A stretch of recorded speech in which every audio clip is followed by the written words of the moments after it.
शनिवार और रविवार की छुट्टियों के बाद सोमवार को फिर से मार्केट शुरू होगा और इस सप्ताह मार्केट में एक स्पेशल बात यह है कि सैटरडे को भी मार्केट चालू रहेगा। 11:30 बजे खुलेगा मार्केट और पहले की तरह जैसे एक बार हो चुका है, एक एक्सपेरिमेंटल सेगमेंट रहेंगे और ट्रेड जो रेगुलर होंगे। तो आपको पूरा वीक ये मिलने वाला है शेयर बाजार को। और 29 तारीख को, मतलब कि इस महीने के आखिरी तारीख को एक्सपायरी है करंट मंथ की। फिर मार्च सीरीज शुरू हो जाएगी। अभी सवाल ये है सबके मन में कि कल मार्केट में क्या होगा। तो मैं आपको बता दूं कि कल भी मार्केट पहले हल्का सा गैप डाउन खुलेगा, क्योंकि उसकी भूमिका ऑपरेटरों ने कर दी है। गिफ्ट निफ्टी माइनस में है, नास्डेक माइनस में है, इसके फ्यूचर्स। हालांकि डाउ जोन्स यानी अमेरिकन स्टॉक मार्केट थोड़े से अप है। इसके अलावा एक गोल्डमैन सैच करके एक रेटिंग एजेंसी है जो कि बहुत ही महत्व रखती है स्टॉक मार्केट्स में, दुनिया की स्टॉक मार्केट्स में। तो उसका Indian banking and financial services पर एक रिपोर्ट आया है। ज़्यादातर लोग इसको नेगेटिव मानते हैं, लेकिन ये वास्तव में पॉजिटिव है।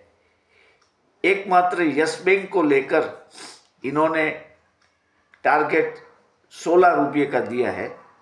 बाकी ICICI bank, HDFC bank, Bajaj finance और स्टेट बैंक, इसके लिए उसका टारगेट अच्छा ही है।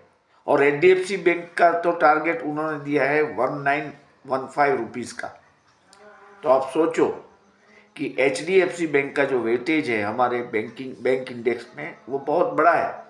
अगर वो 2-3% भी बढ़ जाएगा कल, तो बैंक निफ्टी 300-400 पॉइंट आराम से बढ़ेगा। इसीलिए अगर मार्केट गैप डाउन है तो आपको बैंक निफ्टी में बाय पोजीशन ही बनानी है। स्ट्राइक प्राइस आप अपनी ओर से चुन ले, क्योंकि हमें देखना होगा कि कहाँ पहुँचा है बैंक निफ्टी। मान लो अगर वो 47,000 प्लस है, तो फिर आप 46,800 या 900 का कॉल ऑप्शन ले सकते हैं। और निफ्टी में 22,000 का कॉल आप लेके ही चलेंगे। जितना जल्दी आप लेंगे उतना आपको इसमें फायदा रहेगा। बाकी अभी जो माहौल है स्टॉक मार्केट का, वो इतना वोलेटाइल है कि हमें दोनों तरफ से प्रॉफिट मिलते हैं। अगर आप तेजी के खिलाड़ी हैं तो तेजी में आपको पैसे मिलते हैं, और मंदी में भी अगर आप कुछ करते हैं तो उसमें भी पैसे मिलते हैं। तो अभी थोड़े दिन तक आपको थोड़ा कॉशियस रहना है। और जहाँ तक निफ्टी और बैंक निफ्टी का सवाल है, आप क्या करेंगे? अगर उसमें पोजीशन बनाएंगे तो आपको हेजिंग करके चलना है। हेजिंग का मतलब क्या होता है? आपको कॉल भी बाय करना है और पुट भी बाय करना है, क्योंकि मार्केट साइडवेज नहीं है, वन साइडेड नहीं है, वो बोथ साइड है।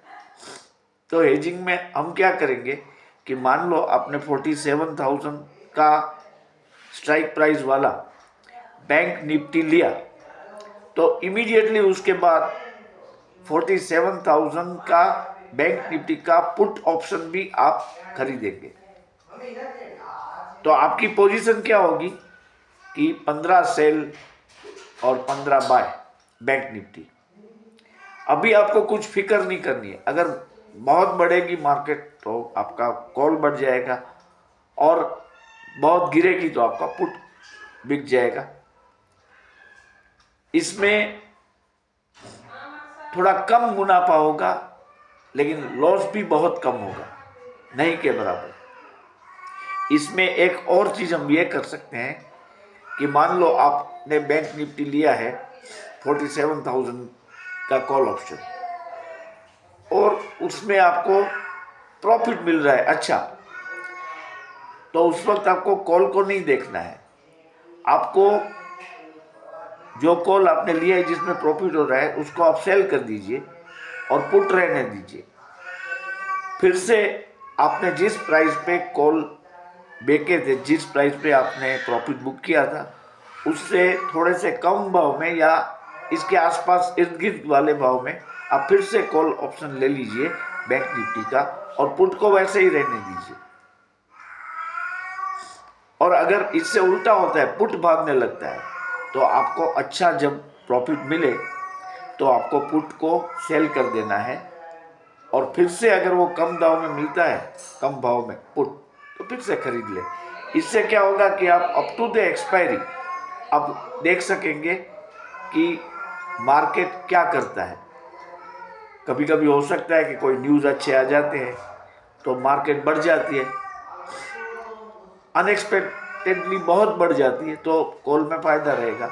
और कभी ऐसा न्यूज़ आ जाते हैं कि मार्केट गिर जाए तो पुट में। तो ये फॉर योर सेफर साइड, ये आप हेजिंग करके चलेंगे तो इसमें आपको मुनाफा होगा या कम लॉस होगा। और दूसरी एक बात, इलेक्शन की डेट नहीं आई है, हालांकि एक फेक मैसेज घूम रहा है कि भारतीय लोकसभा की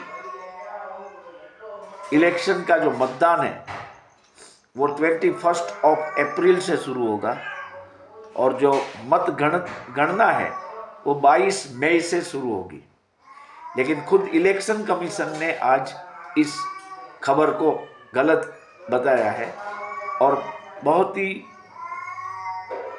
भारपूर्वक बताया है कि इलेक्शन की कोई डेट अभी तय नहीं हुई है। लेकिन एक बात है, लोकसभा चुनाव अप्रैल के तीसरे वीक के आसपास, मतलब तीसरा सप्ताह जो रहेगा उसके आसपास लोकसभा इलेक्शन होगा, और सत्तावार जिसको हम ऑफिशियल डेट ऑफ इलेक्शन जो है वो इलेक्शन कमीशन एक पत्रकार परिषद करके अनाउंस करेगा। वो शायद मार्च के 10 तारीख के बाद कभी भी इलेक्शन कमीशन ये अनाउंसमेंट कर सकती है। जैसे ही इलेक्शन की डेट आएगी शेयर बाजार रॉकेट बन जाएगा।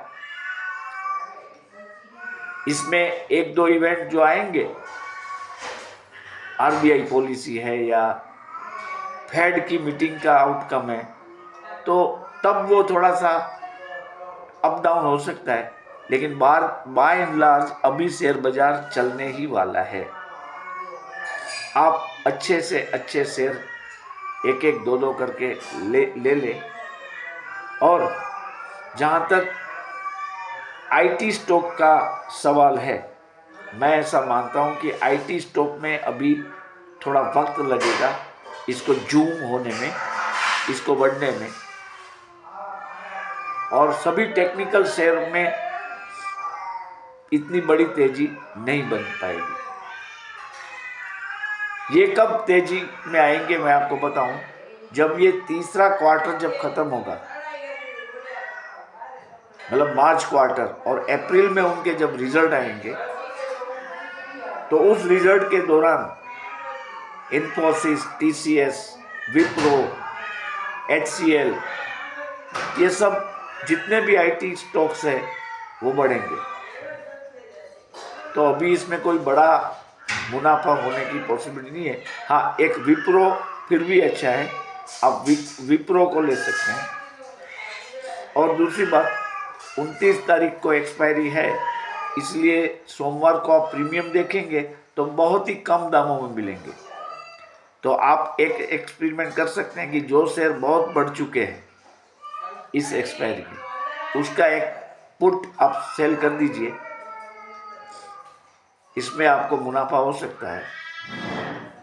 या बहुत जो गिर चुके हैं उसका आप कॉल भी ले सकते हैं, लेकिन इसको सेम डे आपको स्क्वायर अप करना है। और दूसरी भाषा में कहूँ तो लॉस जल्दी से बुक करनी है। जैसे मान लीजिए कि HDFC बैंक का कोई कॉल ऑप्शन 2 रुपये में मिल रहा है तो आप ले लीजिए, अगर 1 रुपये 80 पैसा हो जाता है तो सेल कर दीजिए। इसमें आपको फास्ट फिंगर फर्स्ट वाला जो फंडा है वो आपको करना है, फास्ट फिंगर फर्स्ट। तो कल बाजार गैप डाउन होकर फिर सुधर जाएगी, बढ़ेगी। आप सबको कल के ट्रेडिंग सेशन के लिए मेरी ओर से बहुत बहुत शुभकामनाएं। कृपया आप मेरी चैनल को लाइक करें, शेयर करें और सब्सक्राइब भी करें। आज मैं ये मानता हूँ कि ये मेरी जो चैनल है उसके वीडियोस छोटे इन्वेस्टरों के लिए काफ़ी यूज़फुल रहते हैं और आने वाले दिनों में भी रहेंगे।